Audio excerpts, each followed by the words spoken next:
Hello everybody and welcome back. This is once again the Deputy of MovieDeputy.com, bringing you the latest and greatest movie reviews that I have thoroughly interrogated the movies for to try to bring you the most complete information that I possibly can do, at least within what I'm capable of. The movie that I'm going to be reviewing today is more than a little bit controversial, at least in the circles that I run in on that. Now, you may be wondering what I'm talking about. Well, if you haven't caught on to some of my previous reviews or seen some of my social media posts, I first and foremost am a constitutional conservative. I do not align myself with either party as I'm a registered independent, but I am a full-on constitutional conservative. And movies like this, the one that I'm getting ready to talk about, really push the boundaries of going places that they shouldn't go. I mean, these movies are pretty much aimed at kids. I mean, they're cartoons, they're superheroes, all of this other stuff. And the subject matter that is addressed in this movie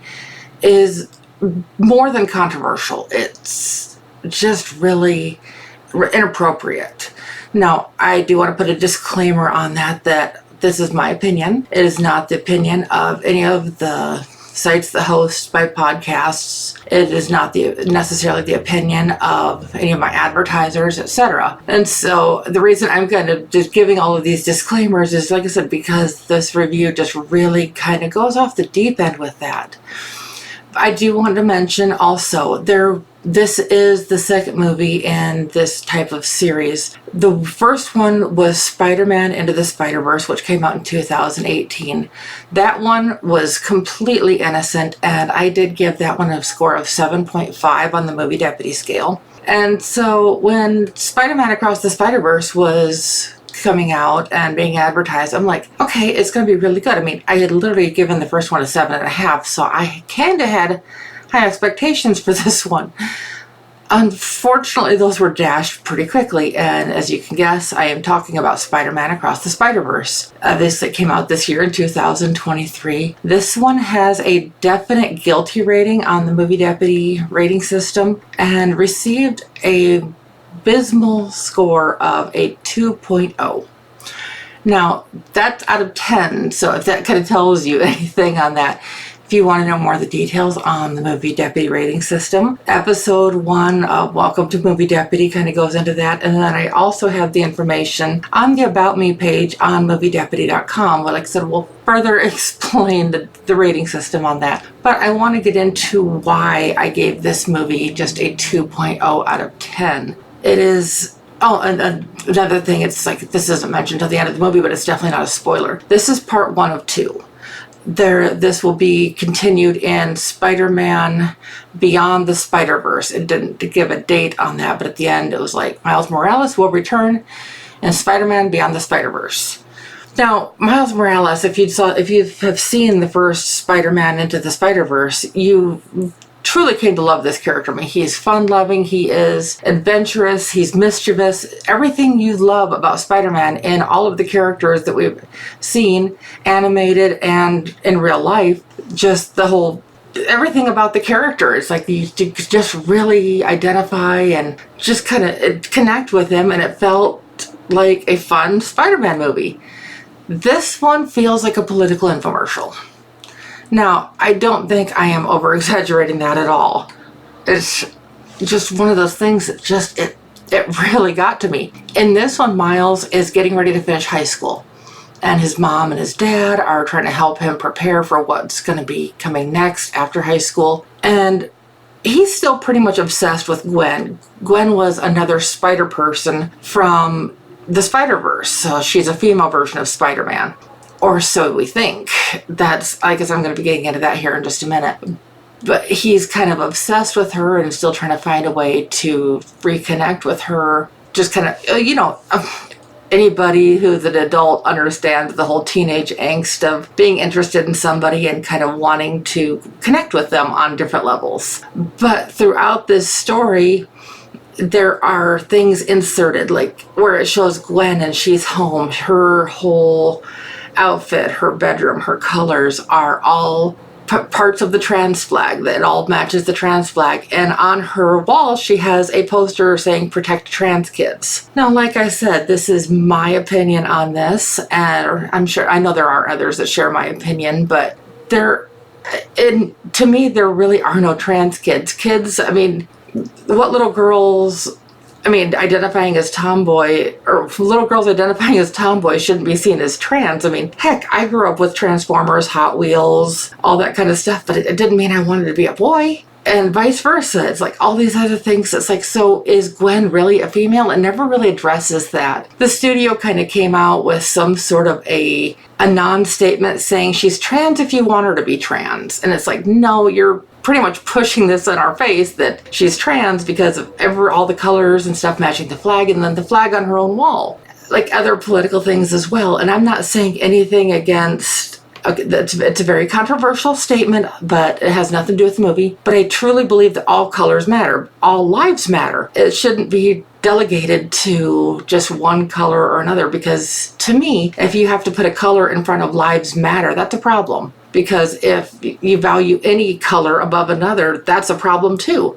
And why am I bringing this up in a movie review? Well, it's because Miles has a BLM pin on an article of clothing that he's wearing, and then there's another part where in a tribute to his uncle, and in an alternate universe a tribute to his dad, it says rest in power. Again, I don't see anything wrong with these statements in and of themselves at all, and I think we should be proud of our heritages, just personally. But this stuff is just being just kind of crammed down our throat for the wrong reasons. It also kind of goes deep down a hole that it addresses the thing that a black hole in the story is a metaphor for capitalism. Now, I could do an entire podcast just on that statement alone, but I'll just let you put two and two together on that. And the thing is, this isn't even the worst part of this whole story yet, because as Miles is trying to figure out what he's going to do with his life and trying to figure out everything, he realizes that Gwen has gone deeper into the Spiderverse, and when she comes to visit him, he follows her into the Spiderverse and sees hundreds of all these other Spider-Men and Spider-Women and Spider-Animals. Each of these Spider-Men, women, and animals are from their own universes, and each of them have their own designations, and it kind of can get a little bit confusing if you're not paying attention. With all of this, it is a bit all over the place, and it can be a little hard to follow, but at the same time, it adds a level of intrigue and interest into a bunch of different directions that they could go with future projects and films. What, if anything, that they'll do with that, we'll have to wait and see. Now, I might upset a few people with some of my thoughts on some of this, but that's one of the great things about free speech. If you don't like it, turn it off. I'm just going to be blunt. In the original Peter Parker Spider-Man, anybody who's ever seen the movies, read the comics, any of that, know that he lost his Uncle Ben. That was a big part of the Spider-Man story. With the Spiderverse Spider People stories, it goes in a different direction. In this particular story, Miles' father is a police officer that is getting ready to become the chief of police. And this is where it gets sticky. In order for him to become the Spider-Man he needs to be, his dad has to die. Now, you're probably thinking that's going to tie back into the whole Uncle Ben thing, but just hold on a second. It actually goes in a different direction. They actually go out of their way to make it a point and to mention specifically that in order for Spider-Man to exist in each universe, a police officer has to die. And it's not just in one universe, it's in multiple universes that this is taking place, and that has to take place in order for Spider-Man to exist. And I am just like, what? I mean, it comes right out and says that for Spider-Man to exist in each universe, the police have to die. And anybody with any common sense that's paying attention to these details in this movie has got to be asking themselves, what the fudge? And of course, Miles does not want his dad to die, so he's determined to get home and try to intervene where he can. But it's, again, reiterated that this has to happen in order for Spider-Man to exist. And when Miles is home, his dad's trying to connect with him, but Miles is so all over the place with all of this that there's just not that connection to be made. And with this, his mom is trying to help connect with him too. But like I said, they're trying to help him figure out how to navigate the world now that he's going to be out on his own. And so you have the whole teenage rebellion and all of that. But then it goes a step deeper because Miles is having to face the fact that his dad's got to die in order for him to achieve his destiny. And I'm just kind of thinking to myself, it's like, okay, is this just another attack at family values and stuff like that? Or is this just the twisted direction this story is going in? And to complicate matters even further, it comes out as this whole thing is playing out that Miles Morales was never even supposed to be a Spider-Man. Now, I can't really go into any more details on that, as that would be a major spoiler. And though I'm advising people really not watch this movie, it's one of those kind of deep spoilers that if this is a movie that you want to watch, that would just totally mess with your head, as if the movie's not doing that enough already. Now, don't get me wrong, there are entertaining parts of this movie. You just have to sift through the rest of the crap to get to them. And even with as good as they are, it doesn't outweigh everything else. The vast majority of this story sits so heavy on anybody who's paying attention and just makes you wonder, what were they thinking?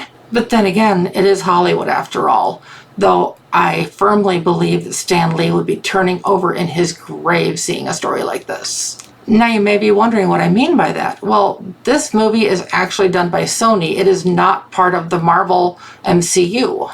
And knowing this is just part 1 of 2, and they went this far with this one, I'm wondering how much farther is the next one gonna go?